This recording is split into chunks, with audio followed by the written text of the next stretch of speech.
Bonjour à toutes et à tous. Le syndicat des hôtels, cafés, restaurants et le syndicat des cuisiniers et pâtissiers de Monaco vous présentent le projet d'accord relatif au compte épargne-temps.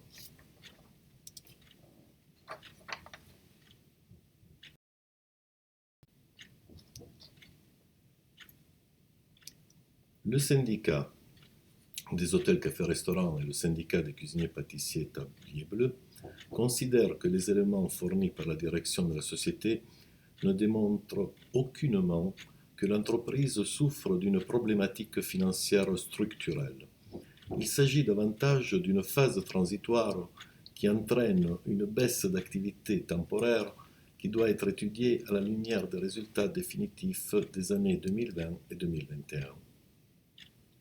Eu égard à ce constat, et afin d'offrir un recul nécessaire à l'appréciation de cette situation dite inédite, le syndicat des hôtels, cafés, restaurants et le syndicat des cuisiniers, pâtissiers, tabliers bleus proposent de mettre en place un système temporaire qui pourrait être pérennisé dans le temps, permettant à la société des bains de mer de générer des liquidités dans cette période passagère.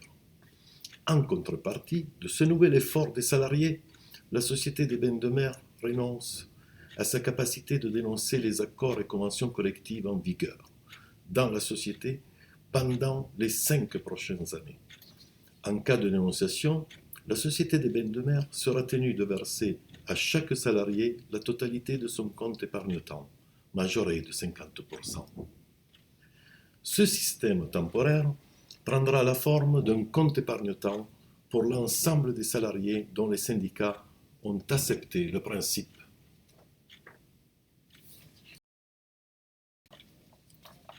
L'alimentation obligatoire et temporaire du compte épargne-temps. Pour les salaires de base inférieurs à 2 750 € brut mensuels, le maintien de l'indexation des salaires et la prime TVA sera versé directement. Pour les salaires de base supérieurs à 2 750 € brut mensuels, le montant de l'indexation des salaires sera versé sur le compte épargne-temps et le montant de la prime TVA sera versé sur le compte épargne-temps.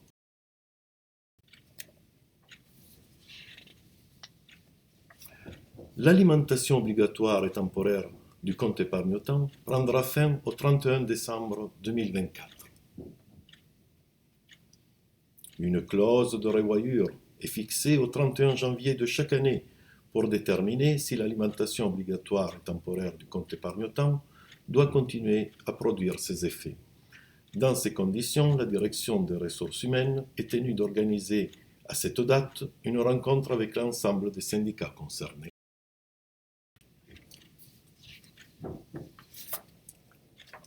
L'alimentation du compte épargne-temps est à l'initiative du salarié.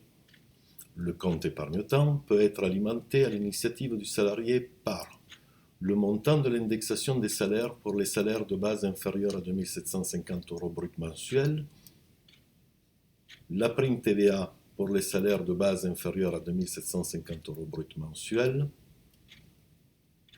les jours de repos supplémentaires dans la limite de 5 jours par an,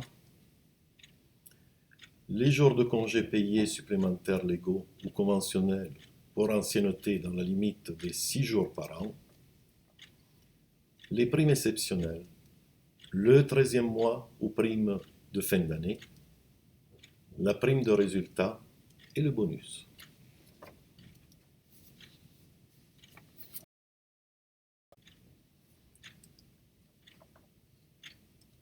Le salarié souhaitant alimenter son compte épargne-temps doit en faire la demande par écrit à la direction des ressources humaines avant l'établissement du bulletin de salaire, soit avant le 15 du mois. Objectif. Ce dispositif adapté permet aux salariés de mieux concilier vie professionnelle et vie personnelle, de faire face aux aléas de la vie, d'assurer une phase transitoire entre la vie professionnelle et la retraite, de renforcer la cohésion sociale et la solidarité au sein de l'entreprise.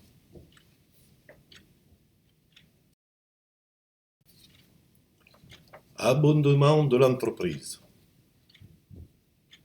10 jours épargnés est égal à 11 jours épargnés.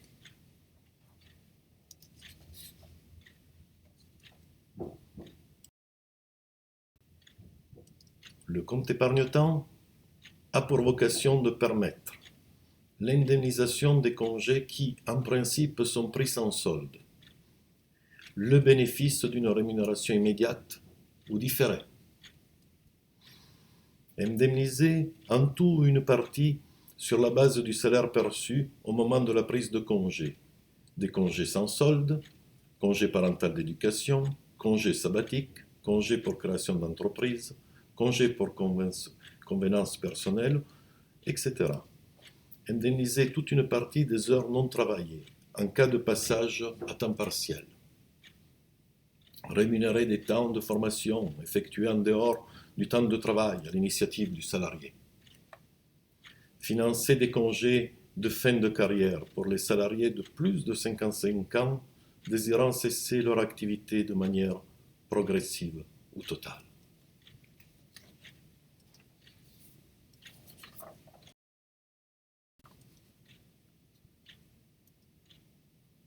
Mesdames, Messieurs, mes chers collègues, je vous dis à la prochaine animation qui sera disponible prochainement concernant le compte professionnel de prévention. Merci encore de votre attention et à bientôt.